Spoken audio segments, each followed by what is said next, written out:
Assalamualaikum warahmatullahi wabarakatuh. Perkenalkan, nama saya Nahdiat Latifah dari kelas 1C Prodi Pendidikan Matematika. Di sini saya akan menjelaskan materi tentang relasi dan fungsi sebagai tugas mata kuliah Logika Matematika dan Himpunan. Nah, yang pertama ada relasi. Apa sih relasi itu? Relasi adalah hubungan antara suatu anggota himpunan dengan anggota himpunan lainnya. Himpunan A dan himpunan B dikatakan memiliki relasi jika ada anggota himpunan yang saling berpasangan. Nah, ada istilah nih dalam relasi. Yang pertama ada domain atau daerah asal. Yang kedua ada kodomain atau daerah kawan. Dan yang terakhir ada range atau daerah hasil. Selanjutnya ada perkalian kartesian.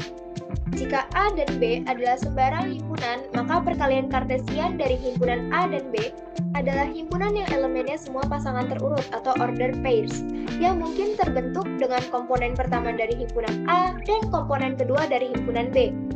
Dinotasikan di sini ialah A dikali B sama dengan himpunan A, B, di mana A anggota dari himpunan A, B anggota dari himpunan B. Dicontohkan, A sama dengan 1,2,3 dan B sama dengan A, B. Jadi perkalian kartesiannya adalah A dikali B sama dengan 1,A, 2,A, 3,A, 1,B, 2,B, dan 3,B. Selanjutnya ada relasi biner. Relasi biner R antara himpunan A dan B adalah himpunan bagian dari A dikali B. Notasinya di sini adalah R himpunan bagian dari A dikali B atau perkalian kartesian. Jika A, B anggota dari R dinotasikan dengan A, R besar B yang artinya A dihubungkan dengan B oleh R. Jika A, B bukan anggota dari R dinotasikan dengan A, R kapital dicoret B yang artinya A tidak dihubungkan dengan B. Selanjutnya ada representasi relasi. Representasi relasi yang pertama di sini ada diagram panah. Untuk bagian sini disebut domain. Domainnya itu adalah himpunan nama orang. Untuk yang sebelah sini dinamakan kodomain dengan himpunan nama buah. Di domain ada Getser, ada Wikan, ada Edi. Di kodomainnya ada apel, ada jeruk, ada jambu, ada nanas. Jadi relasi ini adalah orang dengan buah favorit. Getser berpasangan dengan apel dan jambu, Wikan berpasangan dengan apel dan nanas, dan Edi tidak berpasangan. Nah, ini yang disebut diagram panah. Yang kedua, tabel. Untuk tabel ini, di kolom pertama menyatakan daerah asal atau domainnya tadi.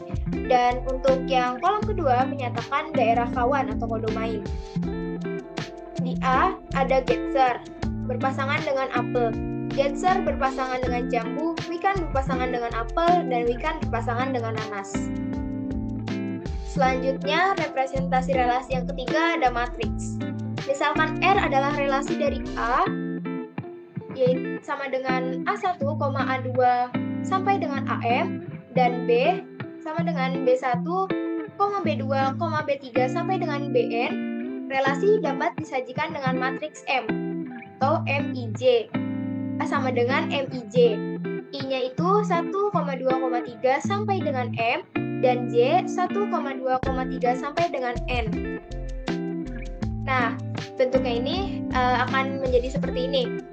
Di bagian kolom ini akan terdiri dari B1 sampai dengan Bn, dan untuk di bagian barisnya akan terdiri dari A1 sampai dengan AM. Jika terjadi relasi A1 dengan B1, maka akan ditulis dengan M11. Begitupun seterusnya sampai nanti yang terakhir. Untuk pengisiannya, MIJ sama dengan jika 1 itu berarti AI, BJ itu anggota dari R. Kalau 0, jika 0, AI, BJ bukan anggota dari R. Contoh di sini adalah misalkan A sama dengan 2,3,4 dan B sama dengan 2,4,8,9,15. Jika kita definisikan relasi R dari A ke B dengan aturan A, B anggota dari R, jika A habis membagi B, maka relasi tersebut dapat disajikan dalam bentuk matriksnya seperti ini. Jadi yang sebelah sini nanti akan terisi Jadi kan tadi A1 sampai dengan AE, berarti 2, 3, dan 4. Dan yang sebelah sini akan terisi tadi kan B1 sampai dengan BN, berarti 2, 4, 8, 9, 15. Berarti kan terjadi relasi 2 dengan 2, maka karena itu adalah anggota dari R, maka di sini ditulis 1. Untuk yang ini kan berarti tadi 3 dengan 2. Karena itu bukan anggota dari R, maka ditulis dengan 0. Begitupun seterusnya yang nanti hasilnya akan seperti ini. Selanjutnya, representasi relasi yang keempat ada graf berarah. Graf berarah didefinisikan hanya untuk merepresentasikan relasi pada suatu himpunan, bukan antara dua himpunan. Tiap unsur himpunan dinyatakan dengan sebuah titik, disebut juga simpul atau vertex, dan tiap pasangan terurut dinyatakan dengan busur atau arch. Jika A, B anggota dari R, maka sebuah busur dibuat dari simpul A ke simpul B. Simpul A disebut simpul asal atau inisial vertex, dan simpul B disebut simpul tujuan. Tadi kan dibuat sebuah busurnya dibuat dari simpul A ke simpul B ya. Berarti simpul A ini disebutnya inisial vertex atau simpul asal, yang simpul B-nya disebut dengan terminal vertex atau simpul tujuan. Pasangan terurut A, A dinyatakan dengan busur dari simpul A ke simpul A sendiri. Busur semacam itu disebut loop. Dicontohkan di sini, misalkan R sama dengan A, B, B, C, B, D, C, C, C, A, C, D, D, B adalah relasi pada himpunan A, B, C, D. Relasi R dapat disajikan dalam bentuk graf berarah, yaitu seperti ini. Tadi kan A, B, berarti A ke B, berarti seperti ini. B, C, berarti B ke C, lalu B ke D. B ke D, dan C ke C, C, berarti ini C ke C. Nah, ini yang disebut dengan loop. Busur dari simpul C ke simpul C-nya itu sendiri. Yang ini disebut dengan loop.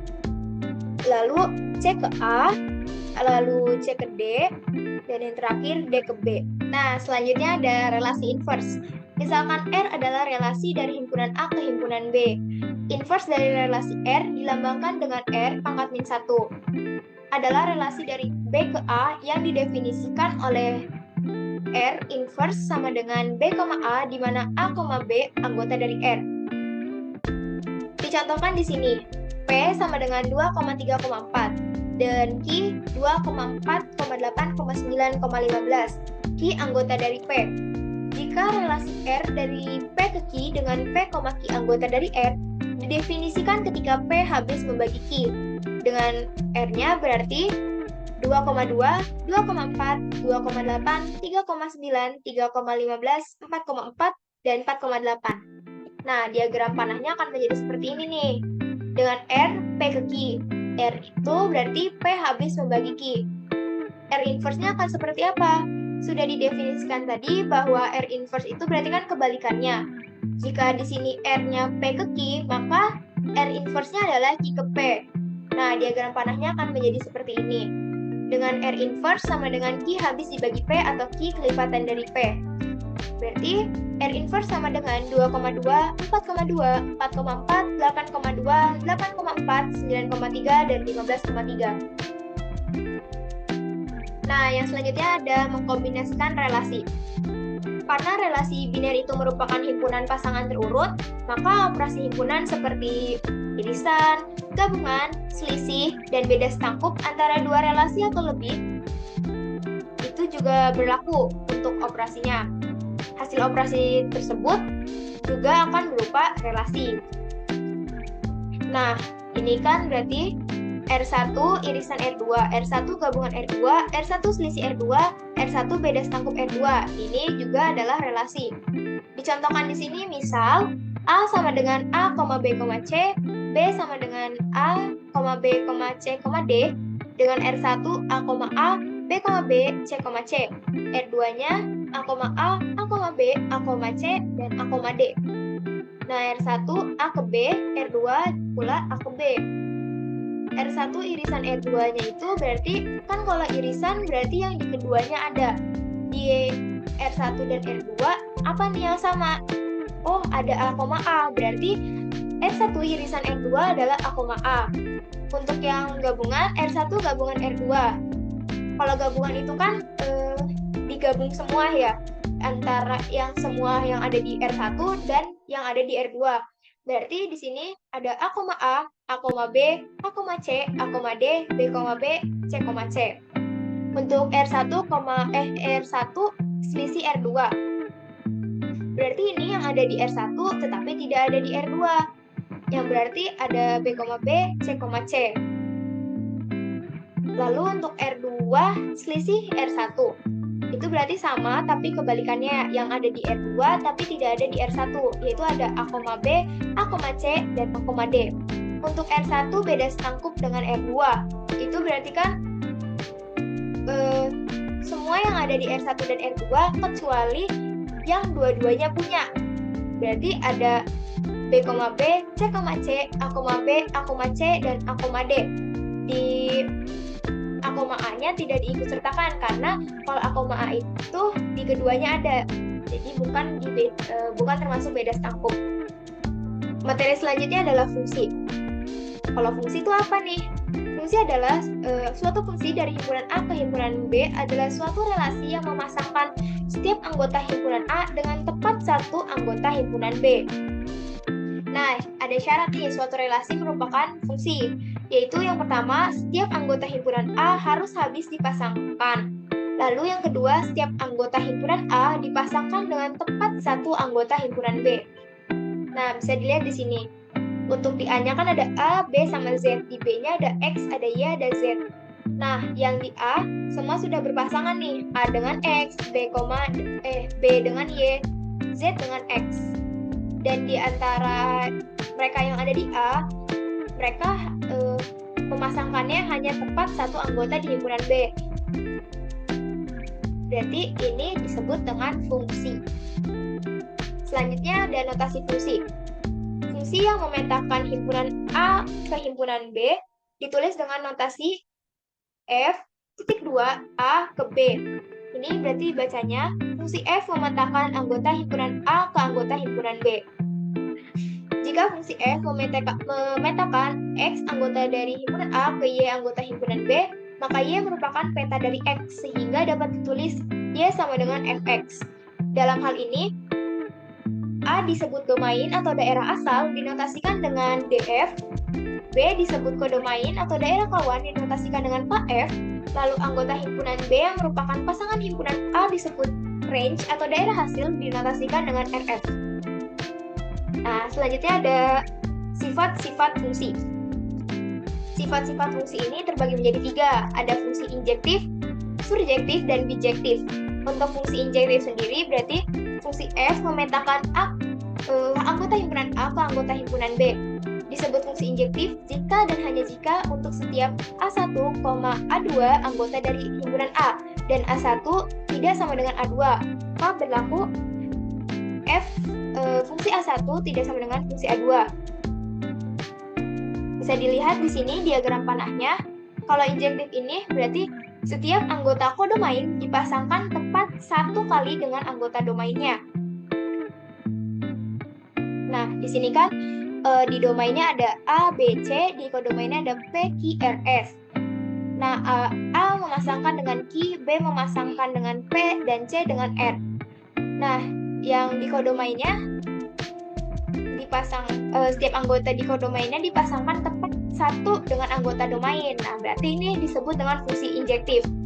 Bisa dibandingkan dengan yang ini, A memasangkan dengan P, B pula memasangkan dengan P. Berarti ini bukan fungsi injektif, karena di kodomainnya dipasangkannya tidak tepat satu kali dengan anggota domain. Yang kedua ada fungsi surjektif. Fungsi F memetakan anggota himpunan A ke anggota himpunan B. Disebut fungsi surjektif jika dan hanya jika daerah hasil fungsi F sama dengan himpunan B atau RF sama dengan B. Nah, diagram panahnya menjadi seperti ini.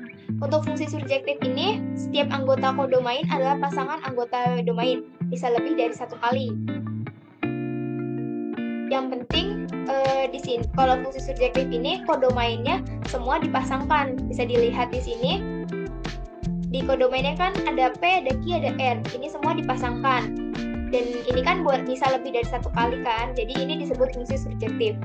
Bandingkan dengan ini, di kodomain ada P, Q, R, S. Yang S-nya tidak berpasangan dengan siapa-siapa di domain. Berarti ini bukan fungsi surjektif. Dan yang terakhir ada fungsi bijektif. Suatu fungsi disebut fungsi bijektif atau korespondensi satu-satu jika memiliki sifat injektif sekaligus surjektif. Ini berarti gabungan injektif dan subjektif. Bisa dilihat di sini yang fungsi bijektif, kodomainnya dipasangkan tepat satu kali dengan anggota domain. Dan setiap anggota kodomain merupakan pasangan anggota domain. PQRS-nya itu berpasangan semua dengan yang di domain. Bisa dibandingkan dengan yang ini bukan fungsi bijektif ya, karena yang di domain A dengan B itu memasangkan dengan P dua-duanya yang ada di kodomain. Berarti ini bukan fungsi bijektif. Oke, sekian materi dari saya. Kurang lebihnya mohon maaf. Terima kasih. Wassalamualaikum warahmatullahi wabarakatuh.